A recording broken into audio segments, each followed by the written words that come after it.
എല്ലാവരെയും സ്വന്തം മക്കളെപ്പോലെ ഈ രാജ്യം സ്വീകരിച്ചു എന്നുള്ളതാണ്. പിന്നെ വ്യത്യസ്ത മതങ്ങളിൽ വിശ്വസിച്ചതിൻ്റെ പേരിൽ അതിൻ്റെ പ്രതിഫലനമായിട്ട് വന്ന വ്യത്യാസങ്ങൾ മാത്രമാണ് ഇന്ന് ഹിന്ദുവായിട്ടും മുസ്ലിമായിട്ടും ക്രൈസ്തവരായിട്ടും അങ്ങനെ പല രൂപത്തിലുള്ള വ്യത്യാസങ്ങൾ നമ്മൾ കാണുന്നത്.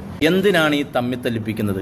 അതുകൊണ്ട് ഈ കുത്തിത്തിരിപ്പുണ്ടാക്കിയിട്ട് ഹിന്ദുക്കളുടെയും മുസ്ലിമുകളുടെയും ക്രൈസ്തവരുടെയും ഇടയിൽ തല്ലുണ്ടാക്കാനുള്ള ആ വ്യാമോഹം, ആ മോഹക്കടലാസ് നാലായിട്ട് ചുരുട്ടി പോക്കറ്റ് വേണ്ട പേഴ്സിൽ വെച്ചോളി.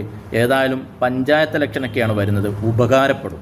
എന്നിട്ട് ഇനി അടുത്തത് എന്താ വല്ലതും പറയാനുണ്ടോ? ഹിന്ദുക്കൾ ക്ഷമല്ല ആളുകളായതുകൊണ്ടാണ് ഏകദേശം 500 വർഷത്തോളം അവർ കാത്തിരുന്നത്. അവർ RSS ഏത് വിഭാഗത്തിൽപ്പെട്ടാലും അവർ ക്ഷമല്ലോരാണ്. അവർക്ക് ക്ഷമ ഉണ്ടെന്നില്ലത് നമ്മൾ പഠിത്തം കണ്ടതല്ലേ. അതെ, ഈ ഹൈന്ദവ സഹോദരങ്ങളുടെ കാര്യം നീയും നിനക്ക് നക്കാപ്പിച്ചു തരുന്നവരും പറയേണ്ട കാര്യമൊന്നുമില്ല. അവർ ഇവിടെ മനോഹരമായ രൂപത്തിൽ അവർ ജീവിച്ചു പോകുന്നുണ്ട്. സ്നേഹത്തിലും സന്തോഷത്തിലും സ്നേഹം തന്നും പുഞ്ചിരി സമ്മാനിച്ചും വളരെ മനോഹരമായ രൂപത്തിൽ ഹൈന്ദവ സഹോദരങ്ങൾ ഇവിടെ വളരെ സുന്ദരമായ രൂപത്തിൽ ഐക്യത്തോടുകൂടെ തന്നെയാണ് ജീവിച്ചു പോകുന്നത്.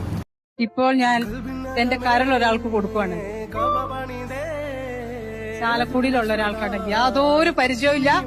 അപ്പൊ എന്തായാലും 10 ദിവസത്തിനുള്ളിൽ സർജറി ഉണ്ടാവും. എന്റെ കരളിന്റെ ഒരു ഭാഗം 60% ഞാൻ ഒരു പരിചയമില്ലാത്തൊരു വ്യക്തിക്ക് കൊടുക്കുവാണ്. അതുകൊണ്ട് അവരുടെ കാര്യം പറയാൻ നീയോ നിനക്ക് നക്കാപ്പിച്ചു തരുന്നവരോ മുന്നോട്ട് വരേണ്ടതില്ല എന്ന് പറഞ്ഞുകൊണ്ട് ഞാൻ ഒരൊറ്റ കാര്യം കൂടി പറയുകയാണ്. ഇവർക്ക് വലിയ ക്ഷമയുള്ളവരാണ്.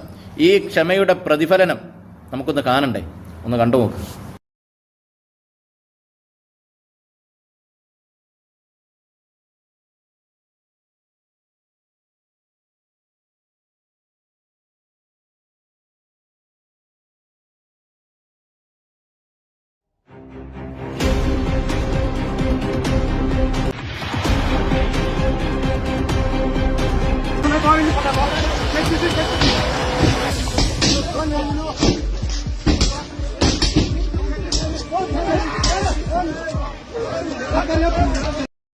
ഒരു വർഷം ആകുമ്പോഴേക്കിന് തന്നെ എത്ര കാര്യങ്ങളാണ് ഓരോ മനുഷ്യർക്കും വേണ്ടി ചെയ്യുന്നത്.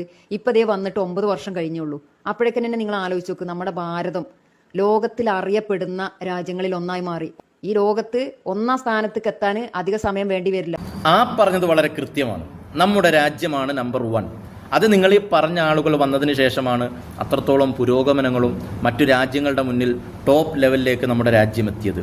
പക്ഷേ എൻ്റെ ഒരു സംശയം എന്താണെന്നറിയോ? അതിന് കാരണം ഇതാണോ അതല്ല ഇതാണോ? ഒന്ന് മനസ്സിലാക്കി തരണം. അറിയാത്തത് കൊണ്ട് ചോദിക്കണം. പിന്നെ മറ്റൊരു കാര്യം എനിക്ക് ഉണർത്താനുള്ളത്, ഈ മുസ്ലിം ഭരണാധികാരികൾ നൂറ്റാണ്ടുകളോളം ഇവിടെ ഭരിച്ചിട്ടുണ്ടായിരുന്നു. ഈ രാജ്യം ഭരിച്ചവരാ.